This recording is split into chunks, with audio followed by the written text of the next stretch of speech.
उपासक के अंदर ये प्रश्न नहीं आना चाहिए कि हमें 6 महीना 1 वर्ष हो गए नाम जप करते हुए, कोई हमें परिवर्तन तो नहीं दिखाई दे रहा। 1 महीना अगर हम नाम जप कर रहे हैं या 1 वर्ष नाम जप कर रहे हैं तो ये सत चिंतन है। सत चिंतन कभी व्यर्थ नहीं होता। तुम्हें पता नहीं है कि तुम्हारे कितने अशुभों का नाश कर चुका है नाम, यदि वास्तविक आप जप रहे हैं। संचित कर्मों को पहले भस्म करता है नाम। इसीलिए नवीन उपासक को ये अनुभव नहीं होता कि नाम का फल क्या है, क्या आनंद है, क्या दुख मिटता है। इसलिए प्रार्थना है आप अपने अज्ञान के कारण कहीं नाम जपना ना छोड़ दे कि जब से नाम शुरू किया हमें कोई लाभ नहीं दिखाई दे रहा, हमें नौकरी नहीं मिल रही, हमारा काम नहीं बन रहा, हमारे दुख नहीं मिट रहे और दुख बढ़ रहे हैं। ऐसा आपको माया अनुभव कराएगी। और आपको दृढ़ विश्वास रखना है सदगुरुदेव के वचनों में, शास्त्र वचनों में,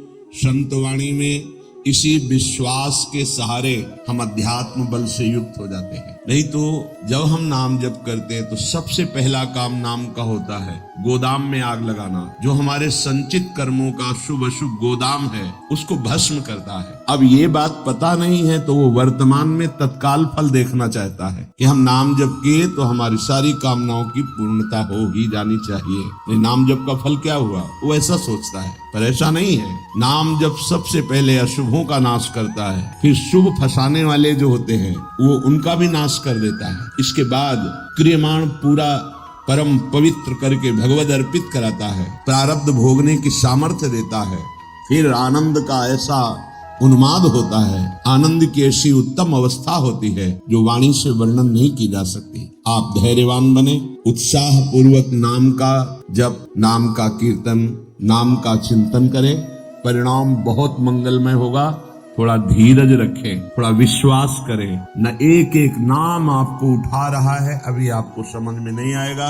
जब आपके पाप नष्ट हो जाएंगे, हृदय निर्मल होने लगेगा, तब आपको समझ में आएगा। मेरा मन प्रियाजू की कृपा से इस प्रेम रस में आविष्ट हो गया है। अब मेरे लिए वृंदावन से उत्तम कोई नहीं, क्योंकि वृंदावन ने मुझे प्रियाजू प्रदान किया, प्रियाजू के चरणों का प्रेम प्रदान किया, राधा नाम प्रदान किया। अब किसी की कोई मर्यादा नहीं। प्रेम की अपनी स्वयं की मर्यादा है कि वो किसी की मर्यादा नहीं। प्रीति न काहू की कान में जाए, ये प्रेम है। प्रीति की रीति रंगीलो ही जाने। अगर प्रेम का सही रूप कोई जानता है तो प्रभु श्री कृष्ण जानते हैं। इसलिए वो मर्यादा पुरुषोत्तम के रूप में जब अवतरित हुए तो एक एक मर्यादा का पालन। और जब लीला पुरुषोत्तम प्रेमावतार श्री कृष्णचंद्र जो महाराज की लीलाओं को समझना सदगुरु की चरण शरण में बैठकर ही हो सकता है। जो रसिक हैं, जो लाडली लाल के रस में डूबे हुए रसिक सदगुरुदेव हैं, उनके चरणों के समीप बैठकर ही इनकी लीला समझ सकते हैं। नहीं, इनकी लीला बड़े बड़े मुनियों के लिए भी अगोचर ही है। न देवैर ब्रह्मादेर न खलु हरि भक्तैर न सुहृदा। ये स्वयं बाके हैं, इनकी लीला भी बाकी है। ये बाके की बाकी लीला को जिसका कहीं कुछ बाकी नहीं रह गया वही समझ सकता है। कोई भी चाह, कोई भी लालसा यदि बाकी है तो बाके की लीला को नहीं समझ सकता। जिसका हृदय समस्त कामनाओं से, इच्छाओं से रहित हो चुका है और प्रेम रस का रसिक हो गया है, वो इनकी लीलाओं को जानता है। श्रीपाद कह रहे हैं, ये मैंने इसलिए कहा कि मेरा मन श्यामा श्याम के प्रेम में अब प्रवेश कर गया है और ये प्रेम पंचम पुरुषार्थ है। तो उपासक को बड़ी कृपा यदि वृंदावन धाम आने को मिले, आश्रय मिले, वास करने को मिले, उसमें विशिष्ट कृपा की सत्संग मिल जाए। सत्संग से हमारे समस्त संशयों का नाश हो जाता है और हृदय दृढ़ हो जाता है कि अब मैं मुक्त होना चाहता हूँ। जीवन मुक्त महापुरुष ही प्रेम में प्रवेश होता है। ध्यान रखना, प्रेम रस तभी प्राप्त होता है, पहले प्रेम जीवन मुक्त करता है, तत्वबोध कराता है। सर्वान वस्तु तया निरीक्ष परम स्वाराध्य बुद्धिर्मम, जो उपनिषद कहते हैं सर्वम खलमिदम ब्रह्मणे नानास्ति किंचन, इसका पहले बोध होता है, फिर प्रेम रस प्राप्त होता है। जीवन मुक्त करके विदेह स्थिति से फिर वो प्रेम प्रदान करते हैं। जैसे पांचों भूले देह शुद्धि, ये विदेह स्थिति है। तब छठे भावना रास की, तब वो भावना में प्रवेश करता है। इतनी ऊंचाई हम अपने साधन बल से नहीं प्राप्त कर पाते, ये गुरु कृपा बल से। तभी कहा है, रे मन रसकन संग बिन रंच न उपजे। एक साधारण बिना साधन जानने वाले को भी प्रियाजू मिल गए। क्यों? क्योंकि सीधे रसिक कृपा और आसक्ति मेरी लाडली, मेरी प्रियाजू। वो दुनिया के शास्त्रों का परिचय नहीं जानता, सिद्धांतों का परिचय नहीं जानता, बस उसके हृदय में एक बात बैठ गई, मेरी प्रियाजू, मेरी स्वामिनी, मेरी प्राण प्रिय सखी लाडली जू, बात बन गई। ये जन्म बंधन से, कर्म बंधन से मुक्त होना बहुत कठिन विषय, बहुत कठिन। जब शास्त्रों का स्वाध्याय करो तब पता चलता है। तभी कहते हैं भगवत प्राप्ति अत्यंत कठिन, पर वो गलत शब्द है। भगवत प्राप्ति अत्यंत सरल। संसार का राग, शरीर का राग छोड़ पाना बड़ा कठिन। इसीलिए परिणाम को वो कठिन बोल देते हैं। परिणाम को कठिन बोलने से घाटा हो जाएगा, हम डर जाएंगे कि हम भगवत प्राप्ति नहीं कर पाएंगे। हमें उत्साह रखना है कि भगवत प्राप्ति बहुत सरल है। कठिन है शरीर संसार का राग छोड़ना, और इसकी जिम्मेवारी है गुरुदेव की। बस आप उनके कथनानुसार चले तो शरीर और संसार के राग का नाश हो जाएगा। परमार्थ का स्वरूप कल के सत्संग में वर्णन किया गया कि उपासक चाहे वो गृहस्थ हो या विरक्त, यदि इस मार्ग में उन्नति प्राप्त करना चाहता है तो किसी के स्वभाव या कर्म की ना तो प्रशंसा करे और ना निंदा करे। क्यों? जब वो गलत कर रहा है तो निंदा क्यों ना करें? तुम क्रिया को देख रहे हो लेकिन पावर को नहीं देख रहे। पावर गोविंद है उसमें, सामर्थ्य गोविंद है उसमें। उपासक उपास्य देव को देखता है, क्रियाओं को नहीं देखता। बोले नहीं, बहुत गंदा आदमी, उसे हम भगवान कैसे मान सकते हैं? तो गंदा उसकी क्रिया को लेकर के है, लेकिन परम कारण तत्व जो बैठा है वो निर्विकार, चेतन, अमल, सहज सुख राशि, उसको क्यों नहीं देखा? तुम क्रिया देखने वाले संसारी नहीं हो, तुम तत्व का दर्शन करने वाले भगवत भक्त हो, उपासक हो, जिज्ञासु हो। जैसे है हम छाया को देखकर, कल ध्यान कीजिए सत्संग का, छाया को देखकर भ्रम हो जाता है कोई है क्या? ठूठ को देखकर भ्रम हो जाता है भूत है क्या? रस्सी या टायर को देखकर हमें भ्रम हो जाता है ये सर्प है क्या? पर वहां कुछ नहीं होता। वो ठूठ है, वो रस्सी है, वो आपकी छाया है। ठीक ऐसे ही पूरे संसार में आपके सिवा कुछ नहीं है। सच्ची माने आपको भ्रम होगा, कैसे ऐसे हो सकता है? जैसे स्वप्न में आपके मन के सिवा कुछ नहीं था, तो उसमें दुश्मन भी थे, मित्र भी थे, भोग भी था, ना जाने क्या क्या था। पर जब जगे तभी वो झूठा समझ में आया ना। स्वप्न में तो आपको सब सत्य लग रहा था, ऐसे ही अज्ञान से युक्त होने के कारण आपको नानात्व सत्य लग रहा है। स्त्री पुरुष, अच्छा बुरा, नीच उत्तम मध्यम, ये आपको लगता। श्री भगवान कह रहे हैं बहुत गूढ़ प्रसंग है। अगर आज का प्रसंग समझ लेंगे तो प्रियाजू के चरणों में लिपट जाएंगे कि मेरे बस की बात नहीं। ध्यान से सुनिएगा। आत्मैव तदिदं विश्वम सृज्यते सृजति प्रभु। बहुत सुंदर विषय। भगवान ने अपने आप से अपने आप का सृजन किया है, दूसरा कुछ नहीं। आत्मैव तदिदं विश्वम सृज्यते सृजति प्रभु। त्रायते त्राति विश्वात्मा ह्रियते हरितीश्वरः। उसने अपने आप से अपने आप को बनाया। त्रायते त्राति विश्वात्मा ह्रियते हरितीश्वरः, और अपने आप से अपने आप की रक्षा की, पालन किया। और फिर ह्रियते हरितीश्वरः, फिर अपने आप से अपना संहार किया। ये है सत्य विषय। उद्धव तस्मान्नहात् बनोन्यस्मा दन्यो भावो निरूपितः। निरूपितेयं त्रिविधा निर्मूला भातिरात्मनि। इदं गुणमयं विद्धि त्रिविधम मायया कृतम।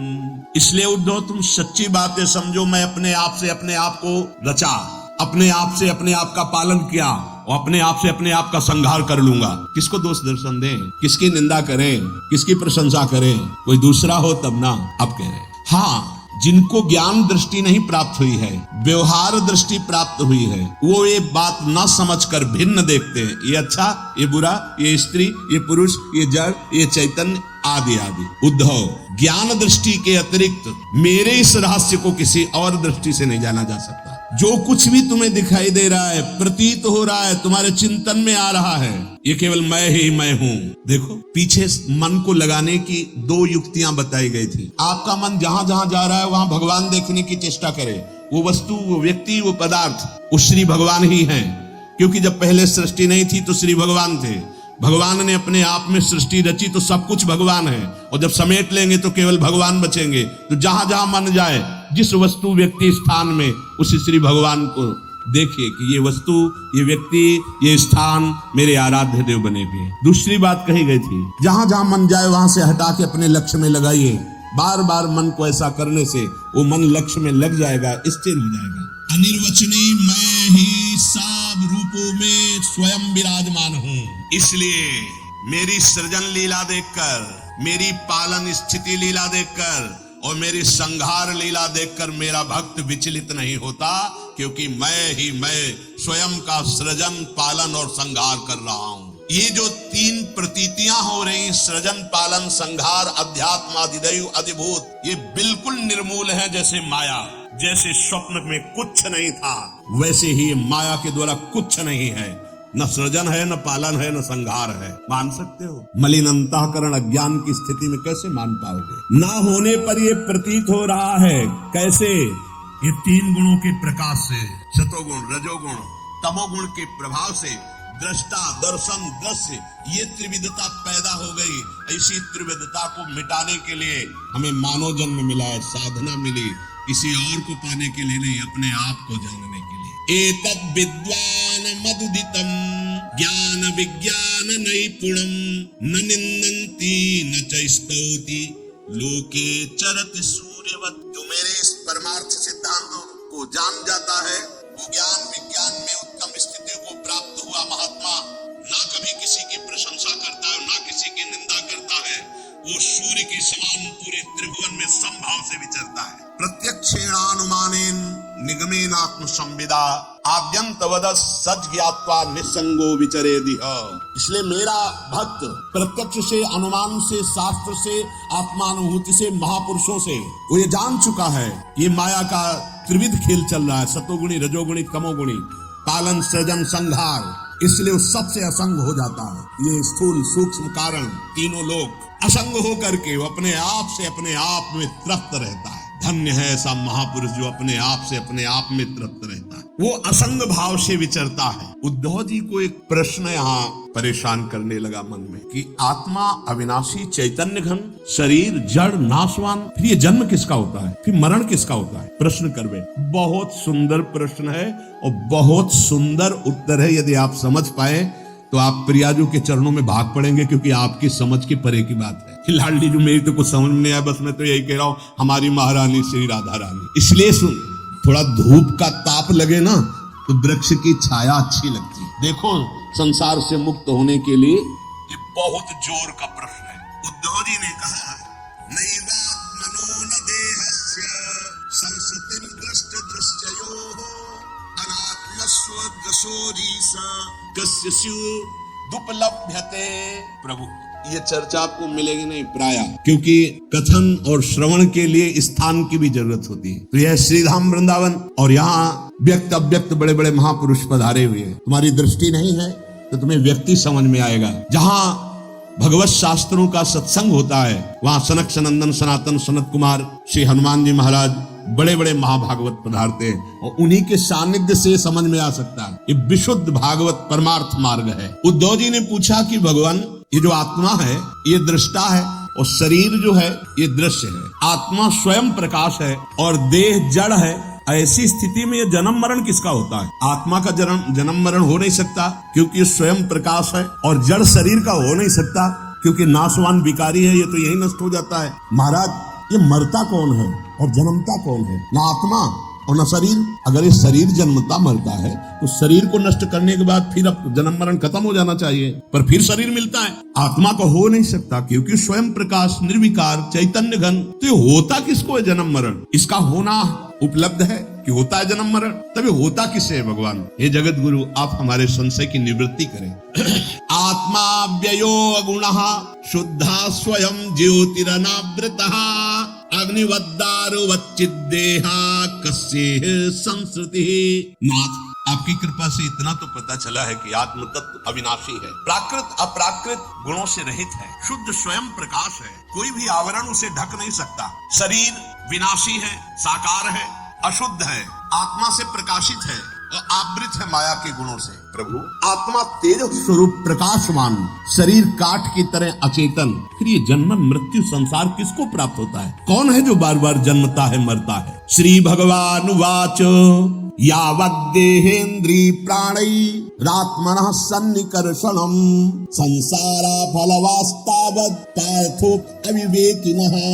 भगवान श्री कृष्ण ने कहा, प्रिय उद्धव, बहुत तुमने विशुद्ध परमार्थ के स्वरूप का प्रश्न किया है। यद्यपि इस संसार का ज्ञान में कोई अस्तित्व नहीं है, अज्ञान के कारण ये भास रहा है, पर ध्यान देने योग्य बात, जब तक ये देह का अभिमानी है, मैं स्त्री मैं पुरुष, मैं ये देख रहा हूं, मैं खा रहा हूं, मैं बोल रहा हूं, इंद्रियों का अभिमानी है, प्राणों का अभिमानी है, तब तक आत्म स्वरूप जो निर्विकार सच्चिदानंदमय है, इस भ्रांति के कारण बार बार जन्म और मरण को प्राप्त होता रहता है। यद्यपि ना उसका कभी जन्म होता है ना मरण होता है, फिर भी भ्रांति, ये भ्रांति स्वप्न की तरह है। अर्थे हृदयमाने पी संस्कृतिर न निवर्तते ध्यायतो विषयानस्य स्वप्ने नर्था गमो यथा।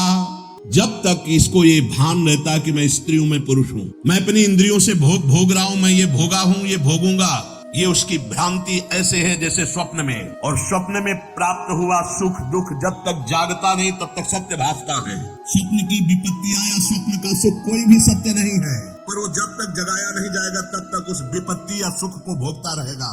ऐसे ही बिल्कुल न जन्म है न मरण है, आत्म तत्व निर्विकार है, शरीर भ्रमात्मक त्रिगुणात्मिका माया से रचा हुआ।